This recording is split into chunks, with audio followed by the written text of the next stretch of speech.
tu as préféré refuser certaines missions pour aller prendre une mission où tu es vraiment à l'aise? Les fins de mois qui sont bien plus confortables, on va dire. Je suis là pour te fliquer d'une bonne manière. C'était- Hello et bienvenue dans cette nouvelle vidéo. Aujourd'hui, on a le plaisir d'accueillir Mihailo, un des freelances que j'ai accompagné. Déjà, Mihailo, salut, comment vas-tu? Et bonjour Nico, merci de m'avoir invité. Ça va très bien et toi? Ça va, nickel. Écoute, pour commencer, est-ce que tu peux te présenter rapidement sur quel stack tu bosses, depuis combien de temps tu es freelance, etc. Je suis Milo Paluik, un des élèves qui a eu l'honneur d'être accompagné par Nicolas. Je suis dev full stack, mais avec une orientation back quand même. Mes technos principales sont du Ruby on Rails, le classique dans du backend, donc avec du Node, du TypeScript, mais avec une préférence pour JNest. Après, ça fait pas longtemps que je suis freelance, on va dire à temps plein. J'ai recommencé entre guillemets avec ton accompagnement, mais j'avais des petites périodes on et off du free pendant que j'étais Epitech. Ok, Voilà, trop bien. Donc ouais, là c'est tout récent que tu es en mode full freelance, quoi. Full time. c'est ça. Félicitations déjà pour ce passage CDI à freelance. Je félicite toujours Merci. les devs qui passent le pas de CDI à freelance, parce que souvent quand tu le fais après, t'as plus envie de revenir en salariat. Donc félicitations pour ça. Avant l'accompagnement, c'était quoi ton plus gros problème pour qu'on comprenne bien ta situation? Je me permettrais de dire, c'était pas le cadre technique ni l'envie, parce qu'il y avait les Bien deux. sûr. C'était un peu ce que j'avais pu te décrire pendant le call de mise en relation par notre ami en commun, Adrien Colombier. C'est un cadre responsabilisant. Parce qu'il y avait toujours un peu Ok, je vais commencer, mais la semaine prochaine. Ouais. Ou je commence, mais il y a toujours juste un petit truc qui pop et qui suffit pour me dérailler un peu, pour attirer l'attention, etc. Et en fait, avec ton offre, surtout ce que j'ai vu, c'est quelqu'un qui est assez flexible, pragmatique sur des choses, tu vois, et qui peut du coup me offrir un peu un cadre, ce cadre responsabilisant en fait, Ouais. et juste être là en mode ok Mihailo, cette semaine on va faire ça, ça et ça. Un peu, je sais que tu peux le faire je suis là pour te fliquer d'une bonne manière. C'était C'est ça le plus ça. gros problème. T'expliquer d'une bonne manière, j'aime beaucoup l'expression. Ouais, c'est ça, c'est apporter un cadre, faire les coachings toutes les semaines, avoir le suivi sur WhatsApp. Euh, ok, donc c'est plus la structure et le cadre qui te manquait, disons. C'est ça. Si on résume. Ok, ça marche. Et qu'est-ce qui a été le déclencheur? Pourquoi tu as décidé de te faire accompagner? Il faut un peu de contexte perso. J'ai un ami qui a fait, c'est l'ami en commun, le fameux Adrien Colombier. Et en fait, voyant un peu son succès avec du freelance et ses retours positifs, franchement positifs qu'il a eu avec toi, c'était un peu ça le déclencheur principal. En mode, ok, ça a bien marché pour lui. Je vois que ça apporte des résultats et je vois que c'est ce qui me manque. Donc en fait, à un certain moment. Malgré la procrastination et malgré tous les déraillements, faut juste décider d'agir.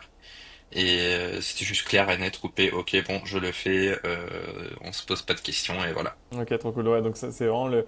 Adrien, en fait, tu as vu qu'il a eu les résultats, que ça marchait bien, tu te dis ok, je veux la même chose C'est et ça. je vais passer à l'action. Ok, trop cool, c'est inspirant. Est-ce que tu peux nous partager un peu les résultats que tu as eus en termes de mission, en termes de TJM, de full remote, etc. Le plus important, c'est du full remote. Ouais, Donc, trop bien. c'est une particularité que je recherchais et c'est pour ça qu'on avait pris un peu plus de temps, mais je pense que ça valait clairement le coup. En termes de résultats généraux, pardon, c'est un TGM à 400. Il y a une structure, etc., qui permet que ce soit du 400 net. Sinon, ça fait déjà un mois et demi que je Que tu suis as dans la démarré la mission mission? et voilà, généralement, ça se passe très bien et c'est cool. Trop cool. Trop cool. Est-ce que tu as déjà reçu, enfin non, tu as déjà envoyé la première facture? Parce que la première facture que tu envoies quand tu es freelance, pour la toute première où tu fais un full mois, 20 jours, elle fait plaisir. Alors, ce qui était intéressant, c'est que ma première facture, elle est à un demi-mois, vu que ça a Ouais, commencé au milieu. ok. Donc, je ne dirais pas que je qualifie encore, tu vois. Euh, Dans l'esprit, une première facture, elle était envoyée, même si elle couvre juste une dizaine de jours. Ouais, Mais soon, à la fin du mois, ça va être un full mois. Le client est plutôt bien. On travaille les jours fériés aussi. Euh, c'est quelque chose qui peut être un peu rare pour le coup. ça te permet Donc de faire des bons mois bien complets, c'est quoi. ça. Oui. Il n'y a pas de Sachant que, pénalisation pour le mois avec 4 jours fériés. ouais, pour situer, pour ceux qui nous écoutent sur YouTube ou en podcast, on tourne la vidéo en mai 2026, donc il y a des ponts toutes les semaines en France, donc c'est pour ça.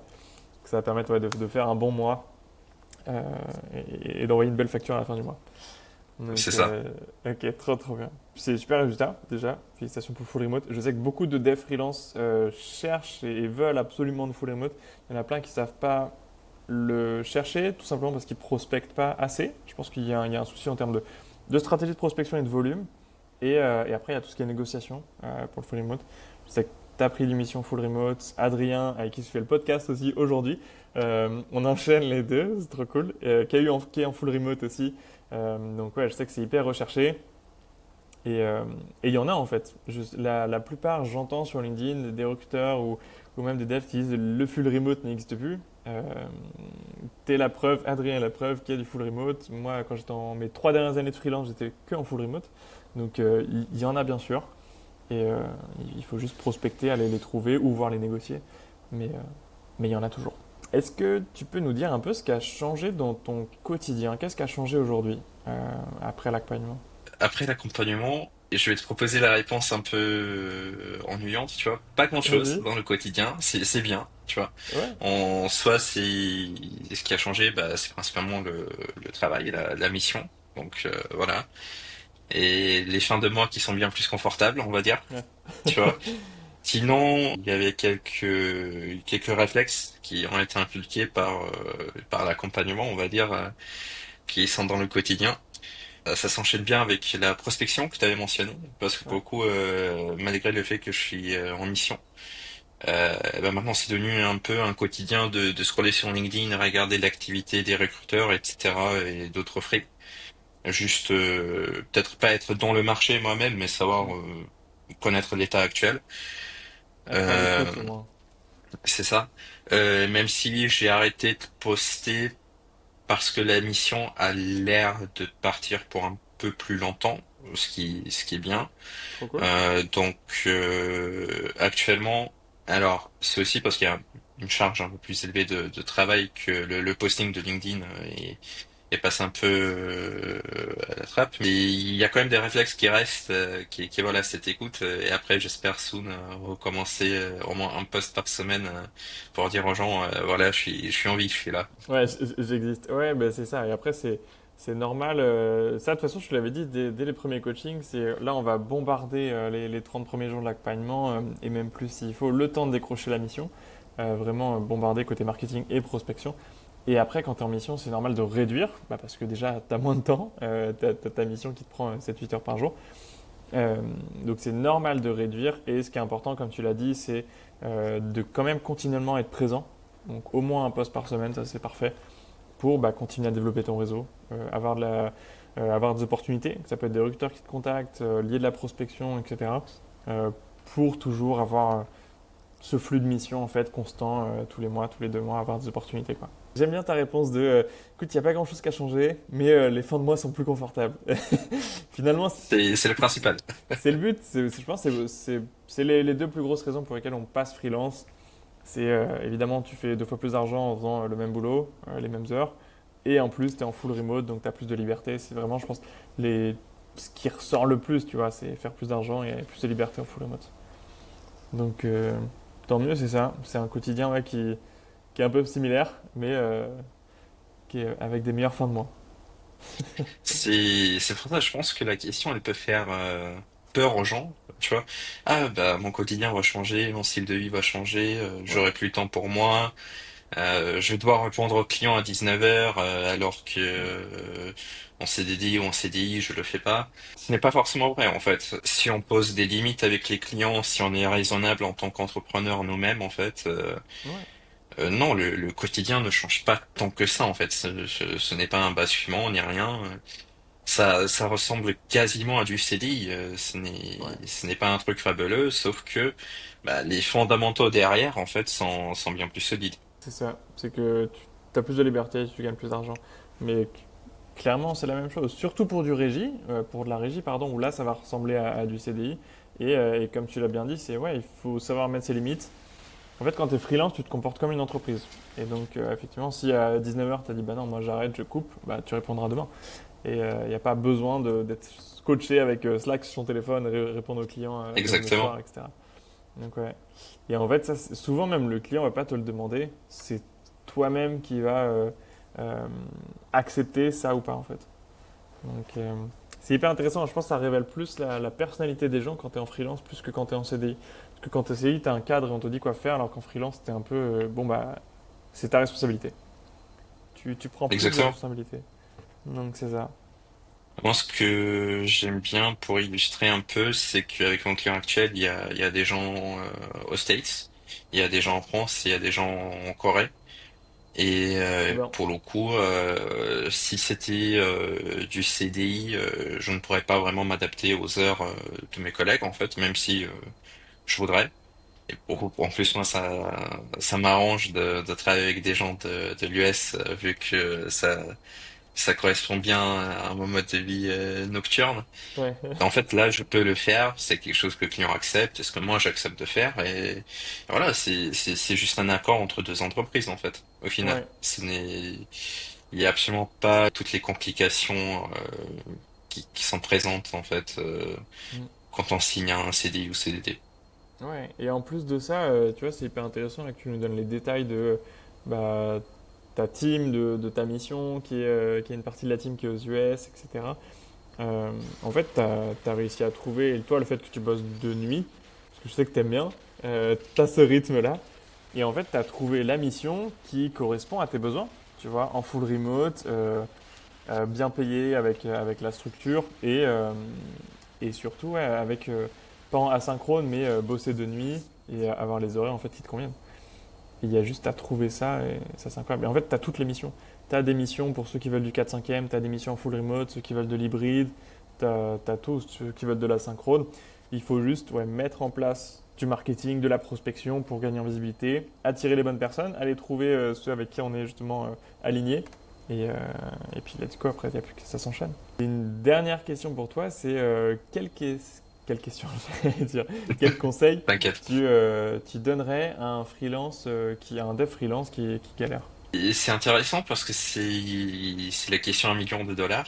C'est parce que pour le coup, les conseils dans des situations comme ça débloquent la situation. Je peux proposer ce qui a marché pour moi. C'est avoir quelqu'un à qui on peut faire confiance et qui peut apporter un regard extérieur. Encore mieux si cette personne est aussi free et a de l'expérience, en fait. Parce que parfois, quand on est dans la galère, on est en tunnel vision, on n'arrive pas à avoir des choses évidentes. Ouais. Et juste avoir quelqu'un qui est avec nous du domaine, un confrère, ça peut être pas mal.